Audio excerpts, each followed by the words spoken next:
It's a few days into March now, which means I'm late to make my video talking about all the games that I played in February. Yeah, this month I didn't really play anything. I mean, I got Monster Hunter. It's my first Monster Hunter game, but that came out like 2 days ago, so I'm not going to talk about that. All I really did this month was play a few games from a series that I wanted to get into, so we're going to talk about that. But real quick, before we get into that, because this is the only thing that isn't related to this series, I finally finished the new Ultimate in FF14. This is just a raid as opposed to a game, but with the amount of time you need to put into it, it can normally be longer than the average game, so I do consider it that. But yeah, I mean, this was really fun. I really like this fight in the game. I don't think it's as hard as DSR or Top, for example, but for some reason, because I did all of these in Party Finder, for some reason I seem to have more problems in Party Finder clearing it than Top or DSR. I don't know why. Either way though, this is one of my favorite ultimates in the game. I normally play Summoner. I did just unlock Pictomancer a few days before I started this. I thought I've got two options here.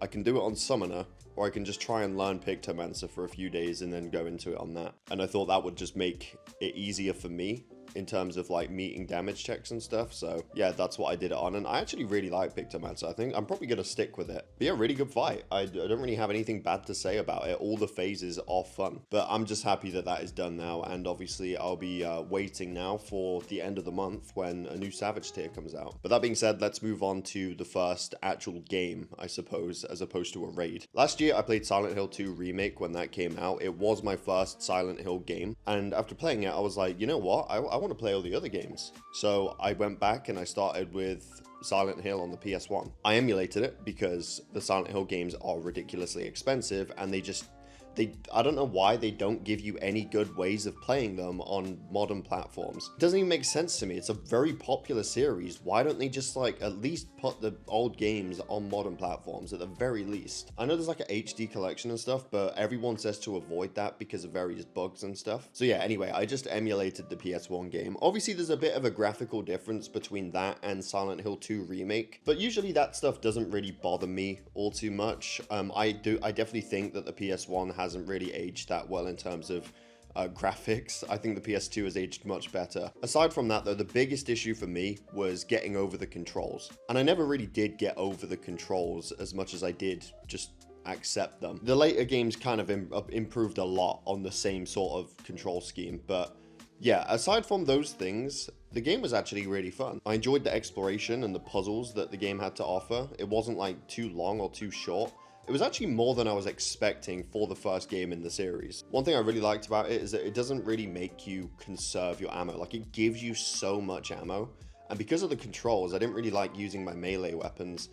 So I just always had enough ammo to blast all the enemies. Normally I would like save it for a boss, but here I was just using it whenever I wanted to. And I liked that because again, the controls, it was just way easier for me to blast them than try and hit them. I did play the PAL version, you know, all PAL version on all of these, so I think that there's some enemy differences here in the school, for example. I believe they look different depending on different versions. But yeah, very fun game. I was able to get the good ending, which is great. Fun final boss, and I love the music in the final boss, by the way. It is genuinely just terror. After that, I played the original Silent Hill 2, the director's cut edition. It really surprised me just how much shorter Silent Hill 2 is over the remake. It really did shock me. I didn't know that the remake added so many extra buildings, you know, when you're exploring the roads of Silent Hill. And then the actual dungeons themselves, like the prison, was more notable for me because I remember in the remake I hated the prison. The remake kind of extended loads of different things about the game, which is not a bad thing. It just surprised me that the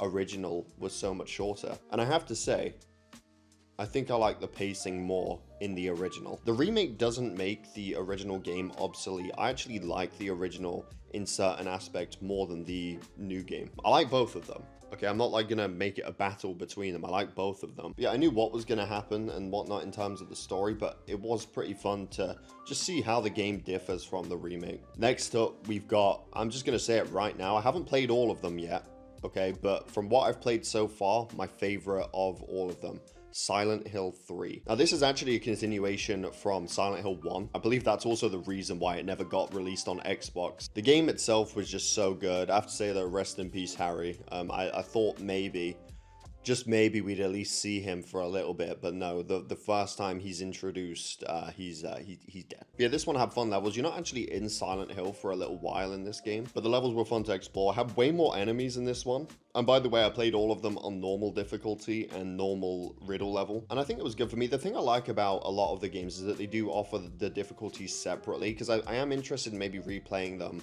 on hard riddle level, normal combat level, because the combat in these games isn't something that I play these games for. It's like very low down on the list of reasons why I'm playing Silent Hill games. I like the exploration, the puzzles, I enjoy the puzzle. The combat isn't like the thing it's not the reason I'm playing the game. So normal level was just fine for me in this game, especially because there's so many enemies. Like there's just, they put loads of enemies out in this game. I actually think Silent Hill 3 really does hold up in terms of graphics too. Like it looks really good for a PS2 game. Character models and everything. I think it genuinely looks really good. After that, we move on to Silent Hill 4. This is the Xbox version. I just emulated the PS2 version because if you put this in a 360, it doesn't work. The PAL version, at least, doesn't work. So that's brilliant. Now, Silent Hill 4, I did not like it as much. Basically, you're playing as this character called Henry.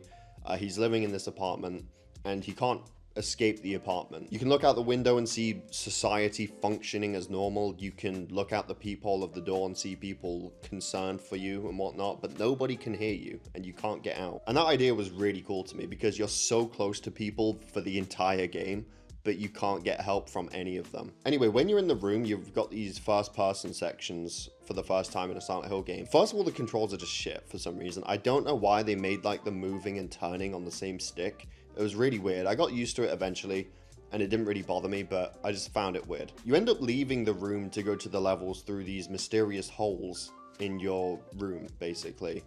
And they'll take you to like this different world, and you'll meet people in this different world. And the crazy thing is that when they die in this other world, you'll actually see the effects in the real world when you wake back up in your apartment. You know, you'll look out the window and you'll see the ambulance taking someone away. So wherever this other world is, it does have the effect in the real world. If you die there, you will die out in the real world too. So it was really cool, the story, but there's so many frustrating gameplay moments, right? The ghosts. This game has an enemy type called ghosts. They follow you around and they can't die. There is an item, it's a very limited item, and you really don't want to use it on regular ghosts, you want to use it on boss ghosts. When you basically knock the ghosts down, you can put the sword into them and they won't get back up, but again, you want to use that on bosses. So you've got these annoying ghosts in these levels, and you can't do anything about them. They're just sort of chasing you the whole time, making you rush the level. I like taking my time and looking for things, not running around in loops trying to dodge attacks while I'm trying to find something, you know? So the ghosts, really annoying. The room is sort of like a place you return to after a level to save and to restore your health. But later on in the game, when you rescue Eileen, your apartment is no longer a safe point. You go back there, it doesn't restore your health anymore. Instead, it can be haunted. You can experience these hauntings that you need to cleanse, and that will affect the ending that you get. And when I mentioned Eileen and rescuing her, she's a cool character, but the whole second half of the game is revisiting areas that you've already been to, and it's an entire escort mission. You have to protect Eileen the entire time. And when I say that, I mean, yes, she does need to be protected, otherwise, again, you will get a bad ending. And she's just so infuriating to protect sometimes. You can give her a weapon, which is cool, and she can be very, very powerful. Sometimes you just want to run to a door, right? And you want her to follow you because she won't enter the door unless she's right next to you. If there's a ghost in the way, for example, a ghost that you can't kill because it just gets straight back up, sometimes she'll just continuously attack it, and it's like, you know, you go knock the ghost down and try run past, and then it will get back up and she'll start attacking it again. It can be very infuriating.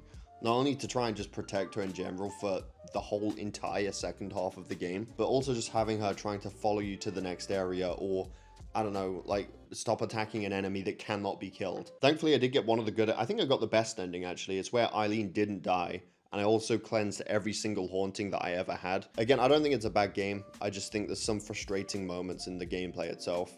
That kind of weighed it down a little bit for me. And finally, the last game that I played this month was Silent Hill Origins on the PSP. Well, it's a PSP game. It was ported to the PS2, but because it's a port. It's not the best version or way of playing it. So I just played the PSP version. And this is also why I much prefer just getting the game and playing it physically, by the way, because when you emulate Origins on the PSP, the flashlight just doesn't work, which is a pretty big deal when you're playing a Silent Hill game in incredibly dark areas. Here you're playing as Travis. This takes place before Silent Hill 1, and you kind of uncover like what he was going through when he was a kid. And yeah, I just thought it was a decent game. You know, it's a PSP game. I think for a PSP game, actually, playing this back in the day on a handheld system was probably really cool. There's way more weapons in this game. I actually think it's hilarious. You can pick up like toasters, you can pick up old TVs. You don't even need a weapon. Travis can just straight up throw hands with the monsters in these areas. The big thing with Origins that I actually did enjoy was the mirror mechanic. Basically, in this game, you actually switch to Otherworld whenever you want by using mirrors that you will find, you know, in certain rooms and whatnot. So in the other games, you know, you'll switch to the Otherworld version of a level whenever it happens. Here you can go back and forth whenever you want, and that will affect the exploration and where you're able to get to in the levels. It's really all about kind of making your way through a location, kind of getting to a dead end, and then you know, maybe there's a mirror, switching to Otherworld and seeing what you can do there. It wasn't one of my favorites of the 5 that I played this month. Just kind of like, it was more Silent Hill. I enjoyed it. But anyway, that is all that I played in February. I've got more Silent Hill games to play. I've got Homecoming, Downpour, Shattered Memories. Like, I've got a few more games that I need to play. So I'll try and play those in March and, you know, talk about those in the next video. But yeah, that being said, thank you for watching. I hope you all enjoyed. Let me know down below which games you played in February. Definitely subscribe if you're new here, and I will see you all in my next video.